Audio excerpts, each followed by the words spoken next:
ഇന്ന് രാവിലെ നമുക്ക് ചൂണ്ടയിൽ കിട്ടിയ വാളയാണ്. ഒരു 2 കിലോ വരും. ഈ വാള വെച്ച് നമുക്കൊരു പണി കഴിയാം. വാളത്തൊലി എടുത്ത് വാളത്തൊലി ഫ്രൈ എങ്ങനെയാണ് ഉണ്ടാക്കുന്നത് നമുക്ക് നോക്കാം. വാള ഇങ്ങനെ കല്ലേലിട്ട് തേച്ച് ഇതിൻ്റെ ഉളുമ്പ് കളഞ്ഞെടുക്കണം. ഇങ്ങനെ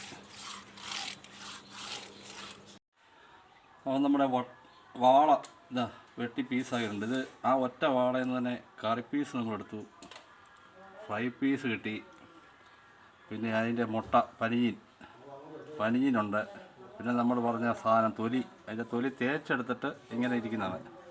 അപ്പോൾ തൊലി നമ്മളിത് ഫ്രൈ, അതായത് ബീഫ് ഫ്രൈ ഒക്കെ പോലെ ഫ്രൈ ചെയ്യാൻ വേണ്ടി ചെറിയ ചെറിയ പീസായിട്ട് ഇങ്ങനെ മുറിച്ച് റെഡിയാക്കണം. എന്നിട്ട് പിന്നെ അതിൻ്റെ ഇഞ്ചി, വെളുത്തുള്ളി, ചുവന്നുള്ളി അതെല്ലാം എടുത്തതിന് ശേഷം ബാക്കി പരിപാടി ചെയ്യാം.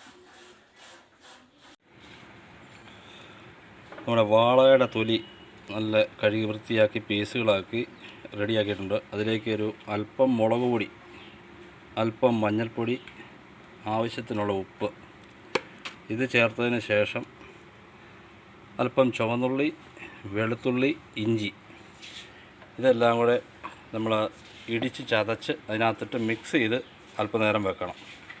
അതിന് ശേഷം ബാക്കി ചെയ്യാം. അപ്പോൾ നമ്മളുടെ വാളത്തൊലി ഫ്രൈ ചെയ്യാനായിട്ട് പോവുകയാണ്. അതിനുവേണ്ടി ഒരു ചെറിയൊരു ഉരുളി വെച്ചു. അതിലേക്കൊരു അല്പം എണ്ണ ഒഴിച്ചു കൊടുക്കുകയാണ്.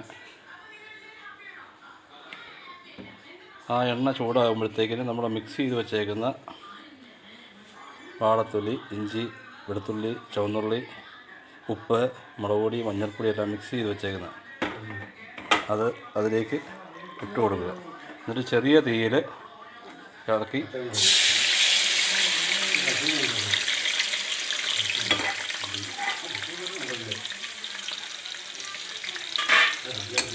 ആ എണ്ണയ്ക്കകത്ത് നല്ലപോലെ ഒന്ന് മിക്സ് ചെയ്തിട്ട് ഒരു അടപ്പ് വെച്ച് മൂടി വെക്കാം ചെറിയ തീയിൽ.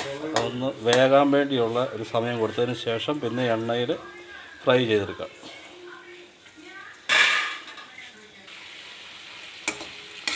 ഇടയ്ക്ക് നമുക്കതൊന്ന് വീണ്ടും മേളിൽ കിടക്കുന്നത് അടിയിലോട്ടാകാൻ വേണ്ടി ഒന്നുകൂടെ മിക്സ് ചെയ്ത് ഇളക്കി താഴോട്ടാക്കിയിട്ട് വീണ്ടും അടപ്പ് വെച്ച് മൂടി കൊടുക്കാം.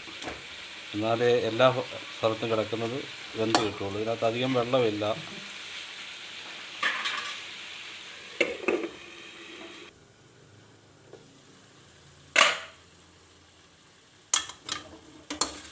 ഏകദേശം ഇതിൻ്റെ വെള്ളമെല്ലാം വറ്റിയിട്ടുണ്ട്. ഇനി നമുക്കിതിനെ നല്ലപോലെ ഫ്രൈ ചെയ്തെടുക്കണം. നമുക്ക് ഇതിലേക്ക് അല്പം കറിവേപ്പിലയും കൂടി ഇട്ട് കൊടുക്കാം.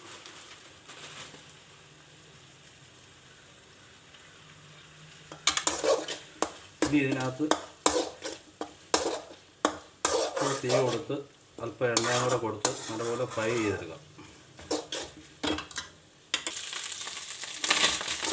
അപ്പോൾ നമ്മുടെ വാളത്തൊലി ഫ്രൈ നല്ല ഫ്രൈ ആയിട്ട് പൊട്ടിത്തെറിക്കുന്നുണ്ട്. ഏകദേശം ഫിനിഷ് ആയിരിക്കുകയാണ്. ഇത് കുറച്ചുകൂടെ കറുപ്പിക്കണമെങ്കിൽ ആവശ്യമുള്ളവർക്ക് കറുപ്പിക്കാൻ. ഇപ്പോൾ ഇത് ഏകദേശം ആയിട്ടുണ്ട്. ഈ ശകലം എടുത്ത് നമുക്ക് ടേസ്റ്റ് നോക്കാം. നല്ല ചൂടാണ്.